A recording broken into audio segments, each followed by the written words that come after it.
Assalomu alaykum. Aziz kanalim a'zolari. Sizlarni jonli efirda ko'rib turganimdan xursandman. Aloqani tekshirib olamiz. Mani yaxshi ko'rayotgan va eshitayotgan bo'lsangiz, chatda plus qo'yinglar.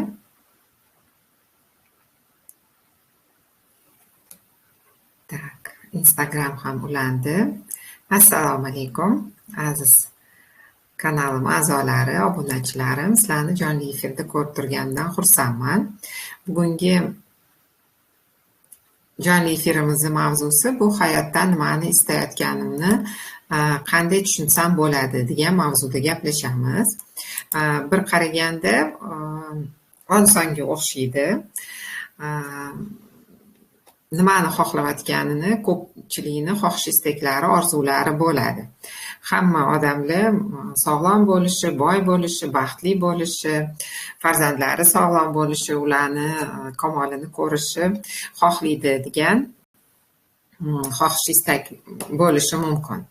Ammo qachonki mijozlarimga konkret eting orzularingizni, istaklaringizni deganimda, ko'pincha nafaqat mijozlarim, balki ko'pchilik odamlarda bu masalan qaysi kasbda ishlashni xohlaydi, nima ish qilishi yoki qaysi joyda yashash, qaysi shaharda, mamlakatda yoki oddiy narsa shanba, yakshanba dam olish kunlarida nima ish qilmoqchi, nimalarni rejalashtirmoqchi, dam olishni qanaqa rejalashtiradi degan savolga konkret javob berisha olmaydi. Va bu narsa haqiqatdan nimani xohlayotganini bilishmayotganini ko'rsatadi. Va bugun sizlar bilan buni oddiy usul bilan qanaqa qilib yaxshilash mumkin, qanaqa qilib buni yo'lga tushirishligi to'g'risida gaplashamiz. Va muammo nimadan kelib chiqadi? O'zi umuman xohish istagimiz bu miyamizdan keladigan impuls bo'ladi. O'zimizni ehtiyojlarimizni amalga oshirish uchun, qoniqtirish uchun. Shunda insonda 16 ta shunaqa ehtiyoj bo'ladi. Bu birinchisi qornini to'ydirish, jismoniy aktivlik, muloqot, romantik munosabatlar, oila qurish, farzandlarini voyaga yetkazish, g'amxo'rlik qilish, muloqot. Undan tashqari o'zini qarindoshlari, o'zini gruppasini orasida hurmat qozonish, uni priznание deb aytiladi, o'zini qadriyatlari bo'lishi yoki ijtimoiy statusini bo'lishi, qanaqadir boshqarishlik kimgadir yoki qiziquvchanlik, mustaqillik, haqiqatgo'ylik bo'ladi, o'zini himoya qilish, ham komforti, farovonligi, shunga o'xshagan narsalar. Va har doim bu xohish istaklarimiz shu ehtiyojlarimizni qondirishi kerak bo'ladi. Lekin har doim ham bu narsa amalga oshmaydi. Chunki ko'pincha miyamizni bu kelgan impulslari, ongimiz ehtiyojlarimizni noto'g'ri interpretatsiya qiladi yoki noto'g'ri tushuntiradi. Bunda oddiy, masalan, tez amalga oshirish mumkin bo'lgan, tez yetishadigan narsalarda diqqat jamlaydi va bu narsa ko'pincha atrofimizdagi muhit, insonlar yoki bo'lmasa ijtimoiy tarmoqlar orqali singdirilgan har xil ehtiyojlar bo'lishi mumkin. Va ko'pincha ularga erishganimiz ham bizani qoniqtirmaydi, balki yanada ko'proq asablimiz buzilishi, qo'rquvlar paydo bo'lishi hamda o'zimizda shubha paydo bo'lishiga olib keladi. Masalan, inson o'zini judayam statusi yuqoriligini, obro'liligini ko'rsatmoqchi bo'ladi va qimmat iPhone sotib oladi. Oxirgi markasini 15, 16. Lekin atrofdagilar buni payqamaydi, e'tibor bermaydi. Va inson bunda o'zini разочарование his qiladi, ya'ni o'zini yo'qotib qo'yadi bundan, hamda bu holatdan chiqishlik uchun yana yaxshirog'ini sotib oladi yoki undan ham yaxshiroq mashina sotib oladi va bu narsa uzluksiz, cheksiz davom etishi mumkin. Qachonki inson o'zini shu ehtiyojini qoniqtirishga bir boshqa yo'l topmaguncha. Va shuning uchun birinchi galda qaysi istaklarimiz asl, qaysilari bizga tashqaridan singdirilgan va yolg'on istakli bo'lishi mumkin. Shunda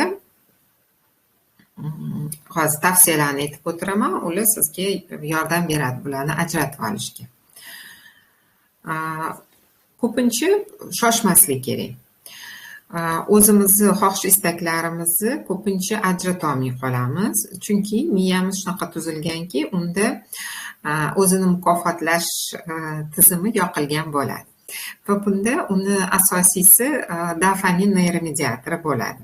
Va bu qachonki biz shu narsaga erishamiz, shu narsamiz bo'ladi degan fikr bilan yurganimizda va shu narsani olganimizda bu neyromediator ishlab chiqariladi.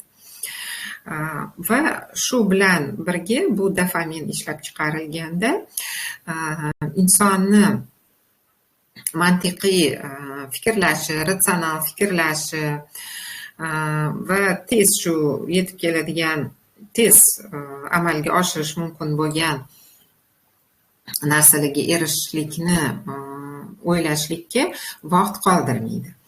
Va shunda masalan nimadir juda ham qimmat, lekin sizga kerak emas narsani, lekin sizni statusingizni ko'rsatadigan narsani sotib oladi inson, ko'pincha shu dopaminni ta'siri ostida. Yoki bo'lmasam nimanidir juda ham zararli, o'zimizga juda kaloriyni yoki juda shirinligi, glyukozasi, shakari ko'p bo'lgan narsani yeb olamiz, lekin ichki o'zimizni sog'lig'imizga zarar yetayotganimizni keyin o'ylaymiz. Va hozirgi kunda shu tez ishlab chiqariladigan dopaminlarga odam o'rganib qoladi. Bu ham xuddi shunaqa qaramlikka o'xshagan bo'ladi. Masalan, ijtimoiy tarmoqlarga bog'lanib qolishlik, har doim Instagrammi yoki Telegrammi, YouTube videolarini ko'rib o'tirishlik ham miyamizni qisqa vaqtda shu dopaminni beradi va maza qilamiz. Va shu narsa bu bizani ko'pincha aldashga olib keladi. Masalan, ko'pincha insonlar agarda bozorga borsa yoki supermarketlarda bozor qilib yurganda, ko'pincha o'zi yaxshi ko'radigan narsalar, marojnoe yoki napitkalar, har xil kolalarni oladi, keyin borib foydali bo'lgan yozilgan ro'yxati bo'yicha xaridlarni boshlaydi. Lekin shunaqa narsa tadqiqotlar o'tkazilganki, insonlar o'zi borib sotib olganda, bozorga borib, hozir aytganimdek, o'zi yaxshi ko'rgan gazirovka, marojnoe yoki shunaqa ziyonli narsalarni sotib olgan, keyin kerakligini. Lekin onlayn xaridlar ham hozir bor va shunda onlayn xarid qilganda ularga vaqt kerak bo'ladi va bu impulsiv xaridlarni bu kesadi. Shunda insonlar onlayn xarid qilayotganda ko'pincha faqatgina foydali narsalarni o'ziga buyurtma beradi, lekin shirinli narsalarni, ziyonli bo'lgan, keraksiz bo'lgan narsalarni zakaz qilmaydi, buyurtma bermaydi. Shundan insonlarda shunaqa holat vujudga kelganini ko'rishgan. Bu tadqiqotda qachonki inson o'zini kelajakdagi tez maza qiladigan narsasini o'ziga ruxsat bermasligi hozirda o'zini ushlab turishdan ko'ra kelajakda ushlab turishdan o'ziga shunaqa ruxsat beradi. Hozir chalkashtirib oldim. Ya'ni hozirgi vaqtda o'zida tez o'zi maza qiladigan narsasini olib olishi, sotib olishga tezroq inson o'ziga ruxsat beradi, o'zini chegaralamaydi.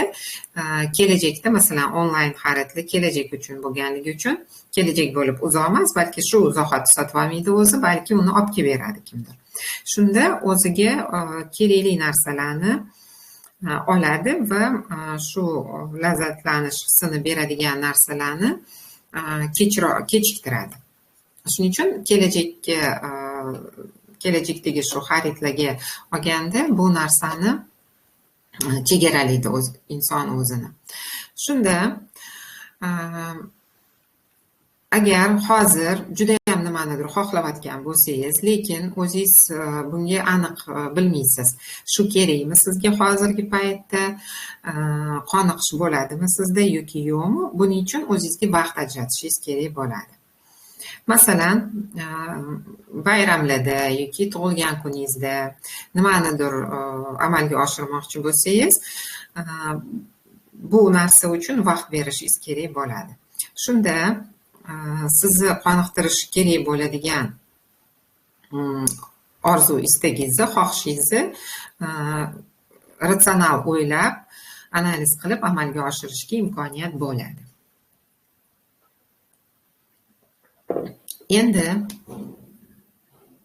Endi ikkinchi tavsiya nimadan iborat? Ko'pincha o'zimizni xohish istaklarimiz, qilmoqchi bo'lgan ishlarimiz bizani o'zimiz to'g'rimizdagi tasavvurimiz, o'zimizni qadriyatlarimizni asoslangan bo'ladi, shularga asoslangan bo'ladi.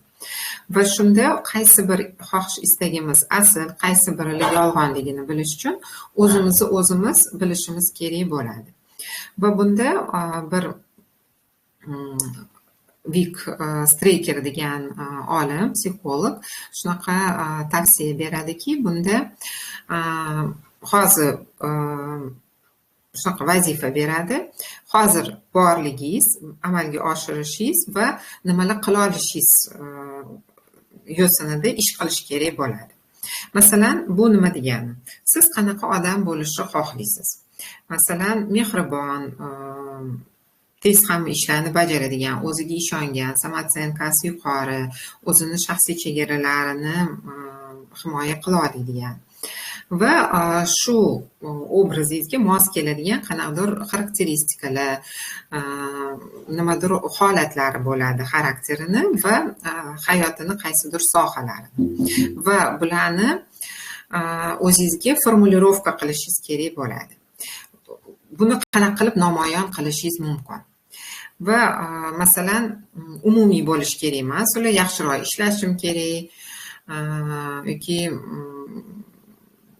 o'zi shundoq ham harakat qilaman degan narsalar emas, balki konkret. Masalan, bir kvalifikatsiyamni, malakani oshiradigan kurslarni o'taman yoki yangi proyektda ishtirok etaman va bularni yozib qo'yishingiz kerak bo'ladi. Va keyingi safar o'zingizni xohish istaklaringizda yana shubhalanayotgan bo'lganingizda o'zingizni bu yozuvlaringizni qaytadan o'qib chiqasiz. Va shunda o'ylaysiz, o'zingizni masalan eng yaxshi versiyangiz bo'lgan paytda bu xarakteringiz tomonlari qanchalik sizga yordam beradi. Masalan, agarda ota-onangiz sizni o'zingizni shaharingizga qaytib, oilaviy ishni davom ettirishni so'rashadi, shunga sizni majbur qilishyapti, lekin siz ular bilan ziddiyatga bormasdan ishlaringizni hal qilmoqchisiz. Lekin yozganingizda siz o'zingizni mustaqilligingizni va hech kimga bog'liq emasligingizni ko'proq qadrlaysiz va bu degani ota-onangiz bilan ota-onangizga qarshi chiqishingiz kerak. Shunda siz o'zingizni ota-onangiz aytganini qilib, o'zingizni baxtsiz qilib, xohish istaklaringizga qarshi chiqqan bo'lasiz. Shuning uchun ota-onangizga buni to'g'ri tushuntirib, munosabatlaringizni ham buzishingiz kerak emas bo'ladi. Bu haqida o'ylab ko'rishingiz kerak bo'ladi.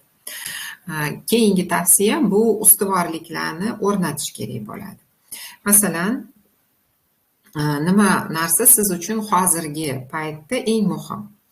Shunda sizga eng muhim bo'lgan narsalarni ustuvorliklarini ro'yxat qilib yozib chiqishingiz kerak bo'ladi. Masalan, oilangiz, karyera, moliyaviy stabillik bo'lishi, farovonlik bo'lishi, yaxshi yashashingiz. Masalan, Instagramda o'zingizni blogingiz bor yoki qanaqadir marafonga tayyorlanasiz. Shu narsalarni ro'yxat qilib yozib chiqasiz va bunda 10 ta bo'lishi mumkin va shunda shu o'zingizga shunaqa o'ylashingiz kerakki, bu ro'yxatda hech kim ko'rmaydi va shuning uchun o'zingiz bilan o'zingiz halol bo'lishingiz kerak. Masalan, qanaqadir stereotipli bo'lish kerak emas. Mana oilam menda birinchi o'rinda, bolalarim birinchi o'rinda degan.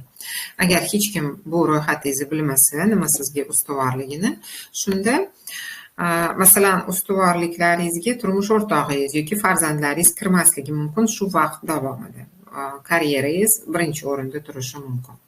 Shunda o'zingizni har bitta yozgan ro'yxatingizdagi punktlarni o'qib ko'rasiz va men bu narsalarni qaysi biridan hozirgi paytda voz kechishim mumkin degan savol berishingiz mumkin. Masalan, karyera va qayergadir borib aylanib kelishlik.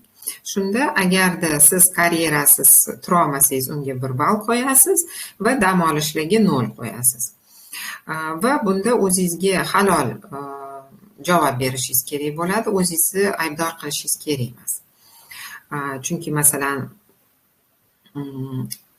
oilaga 0 ball qo'ysangiz, bolalaringizga 0 ball qo'ysangizda, karyeraga 1 ball qo'ysangiz, ko'pincha odamlar nima deydi deb o'ylaydiman, to'g'rimda qanaqa yomon onaman degan aybdorlikka kirib ketadi ko'pincha va buni boshqacha yo'l tutadi. Va hozirgi shu ro'yxatingizni ustuvorliklarini ichida oila birinchi o'rinda bo'lmasligi mumkin. O'zingizni shu asosiy karyerangiz masalan olgan bo'lsangiz yoki salomatligingizga qarashlik bo'lsa, uni birinchi o'ringa qo'yasiz va keyingi har bitta ro'yxatingiz punktlarini shu savolga javob berib, 1 va 0 ball berib, uni baholab chiqasiz. Shunda eng asosiy, eng ko'p ball olgan anaqani punktini ajratasiz.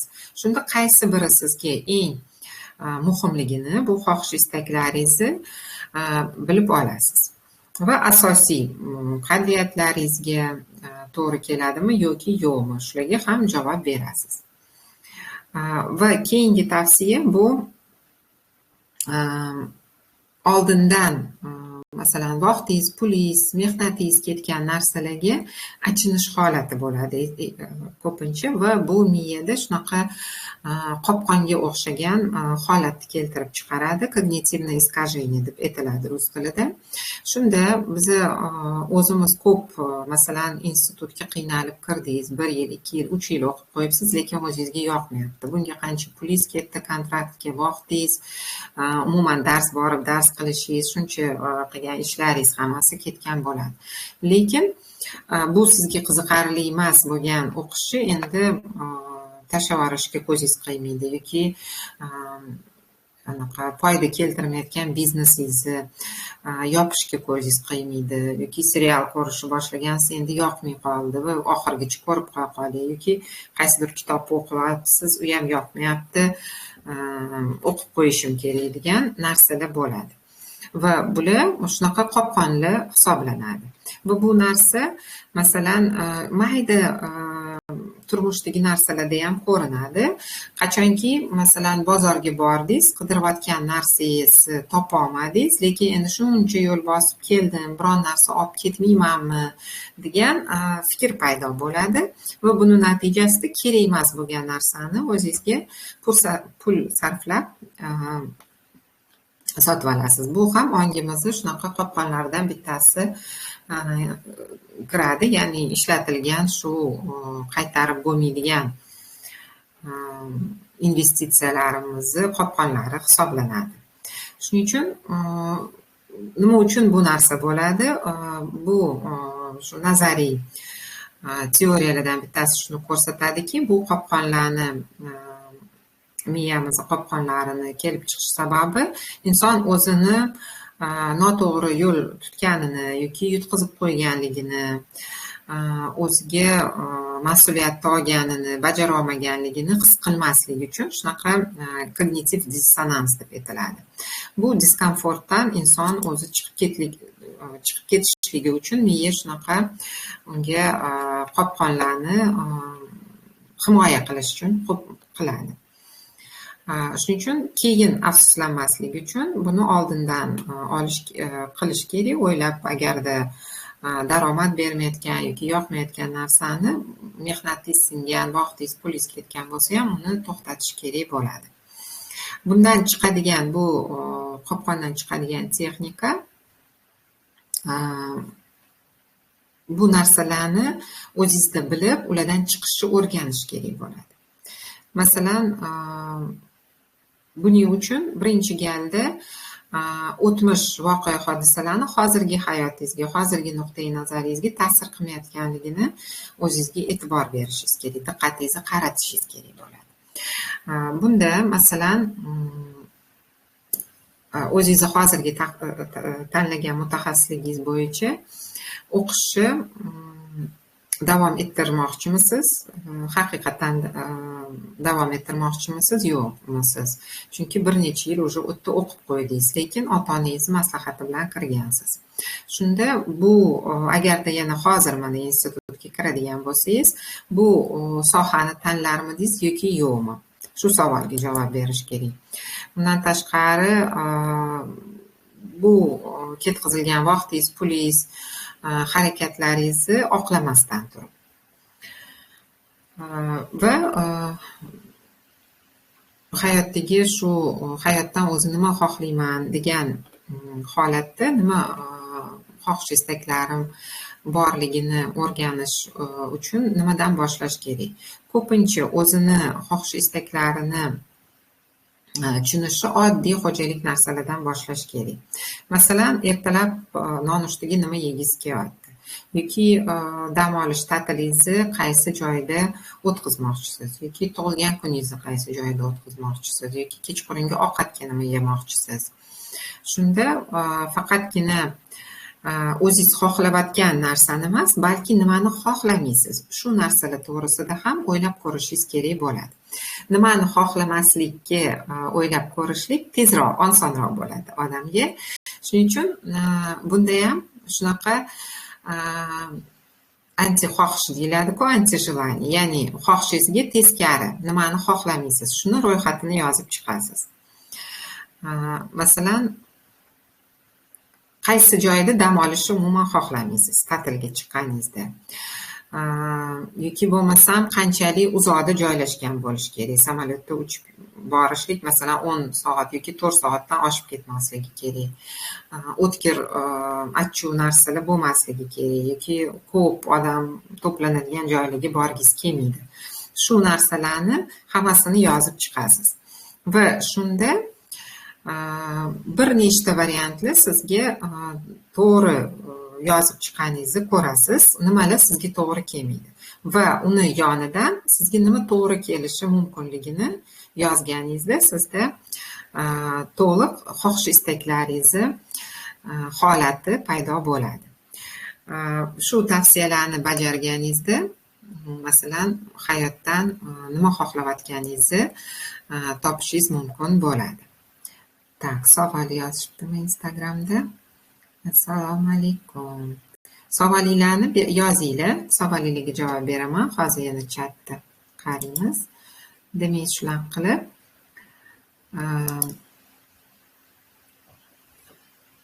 hayotdan nimani xohlayotganingizni oxirgi tavsiyamdan aytganim bu xohishlaringizga teskari bo'lgan nimani xohlamayotganingizni, nimani istamayotganingizni yozib chiqasiz va shunda aniq nima xohlayotganingizni o'zingizga ko'rinadi.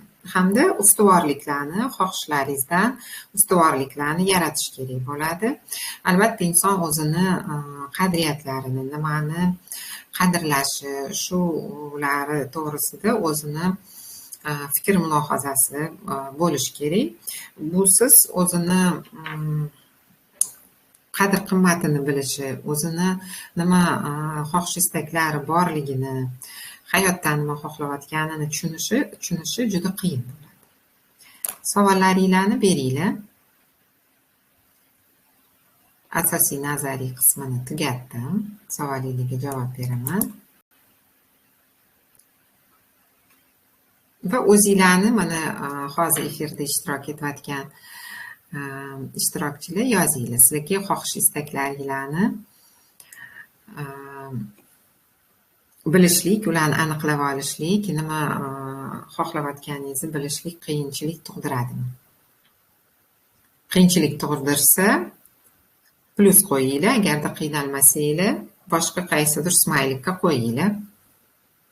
Instagramda ham shunaqa qilsanglar bo'ladi.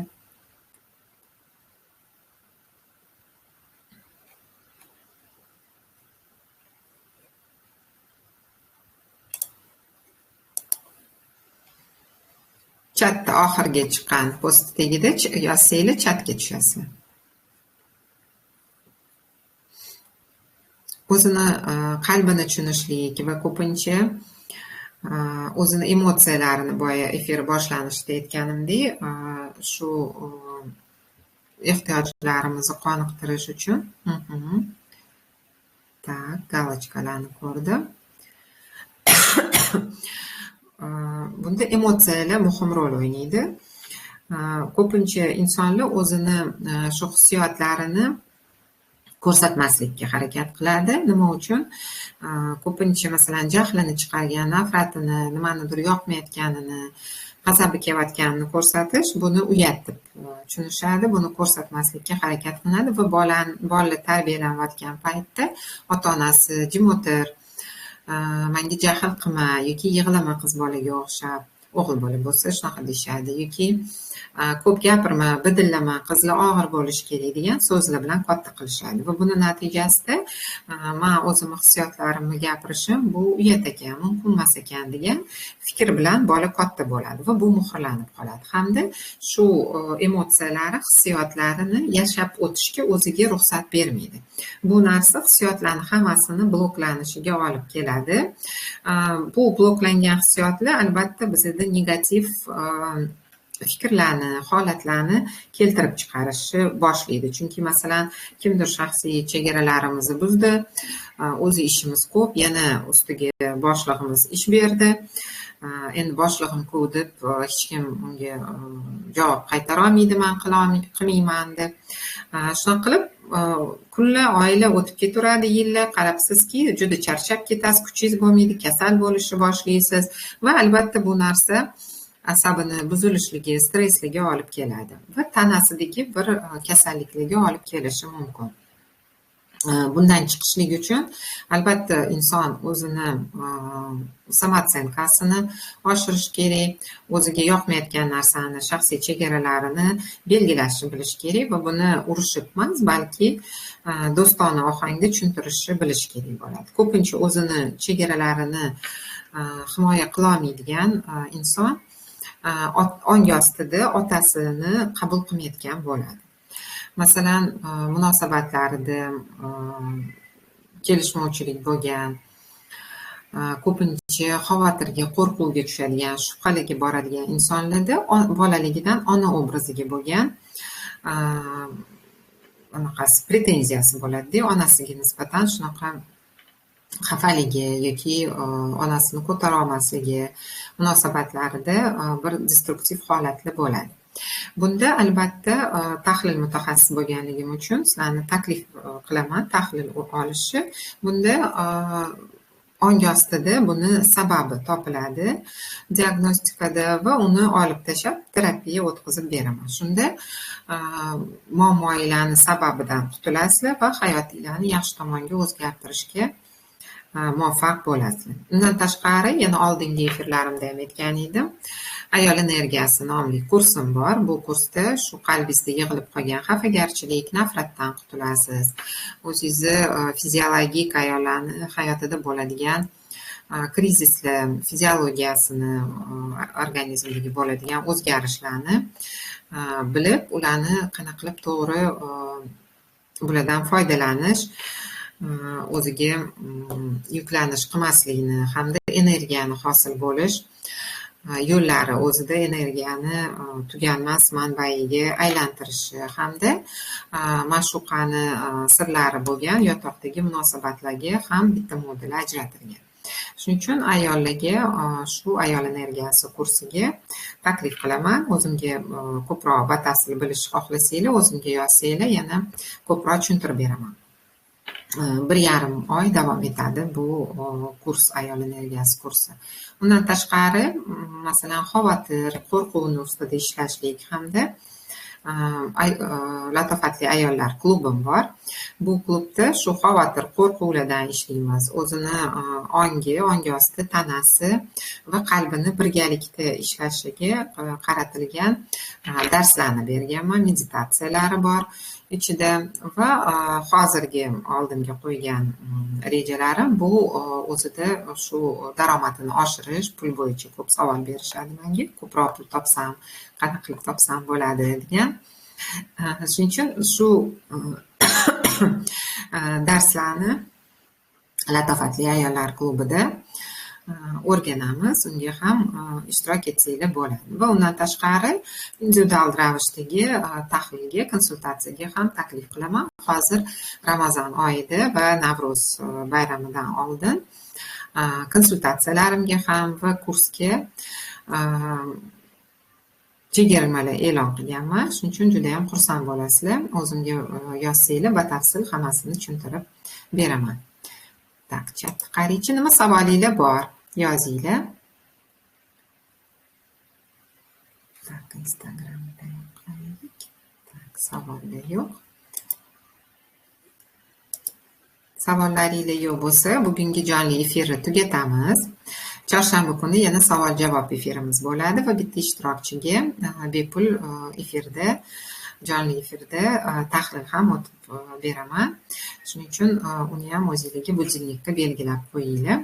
Qiziqarli bo'ladi va o'zingizlarni hozir qiynayotgan savollaringizni yozib qoldirsanglar, izohda ularni asosida shu savollaringizga javob beraman. Savol-javob efirida chorshanba kuni xuddi shunaqa vaqtda soat 20:00 da. Aktiv ishtirok etganinglar uchun hammanglarga rahmat katta. Efirimizni tugatamiz. Hammanglarni o'pdim, quchoqladim. Yaxshi dam olinglar. Xayr.